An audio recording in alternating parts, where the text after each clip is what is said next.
আমাকে গুলি করে মারে ফেলা দাও, আমি পদত্যাগ করবো।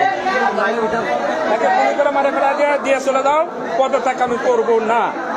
আমাকে যদি মেরে ফেলা হয় আমি পদত্যাগে স্বাক্ষর করবো। আমার স্ট্রেট বক্তব্য, আইনগতভাবে ব্যবস্থা নেবে। আইনের যদি আমি চাচ্ছি যে এই সংক্রান্ত যারা যে মন্তব্য করছে, আমার টিচারদের মধ্যে থেকে 5 জন টিচারের জাল সনদ আছে। এই সনদের ব্যাপারে যখন আমি অভিযোগ করি তখন থেকে আমার পিছনে এই জিনিসগুলো ইন্ধন জোগাতে থাকে। আমার ডাইরেক্ট হুমকি দেওয়া হয়, এখনো নাম্বারগুলো দেখাবো। র্যাব সাজায় হুমকি দেয় যে আপনি এদের বিরুদ্ধে যাবেন না, র্যাবের নাম্বার দেবো, আপনারা কথা বলেন। আপনারা দুদকের নাম্বার দেবো, কথা বলেন। দুদক থেকে ফোন দিয়ে বলে আপনার বিরুদ্ধে অভিযোগ আছে এই আপনাকে কিন্তু এখনই আমরা দুদক অনুমোদন দেবো। প্লিজ আমাকে কথা বলতে দেন, আপনারা মিডিয়াতে নেন। আমি কোথায় বিশৃঙ্খলা তৈরি করেন না স্যার, এখানে আপনি সম্মানিত লোক, আপনি সম্মান দিয়ে কথা বলছেন। আপনি যদি পদত্যাগ না করেন তাহলে আপনি এখন বাসায় যান, এই পেপার ভিতরে থুয়ে আপনি বাসায় যান।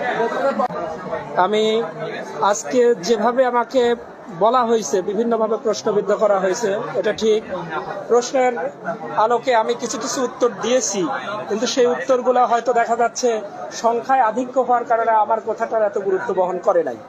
তবে আমি অনুরোধ করব যে এই প্রতিষ্ঠানে কর্মরত থেকে, এই প্রতিষ্ঠানের যে পরিশ্রম আর ত্যাগ করে আমি এই প্রতিষ্ঠানকে সাজানোর জন্য দিন রাত অক্লান্ত পরিশ্রম করে যাচ্ছি, একটা কুচক্রী মহলই আমি বলবো, আমার টিচারের মধ্যেই কয়েকজন আছেন, তারা খুব আপ্রাণ চেষ্টা করতেছিল আজ থেকে 5 বছর আগের থেকে।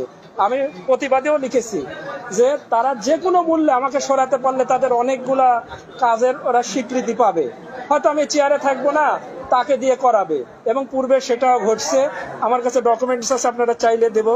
ব্যক্তিগতভাবে এত বড় একটা কাজ আমার প্রতি চাপাবেন না। আমার একটা পরিবার আছে, আমার একটা সম্মান আছে। এটা প্রমাণ হলে অটো দেখবেন যে আইনগতভাবেই আমি থাকবো। অথবা আপনারা আমাকে চাপ সৃষ্টি করে আমাকে পদত্যাগে বাধ্য করেন না। আপনারা আইনগতভাবে, যদি আমি সত্যি অপরাধী হই, আমি নিজেই চলে যাচ্ছি, তো আইনগত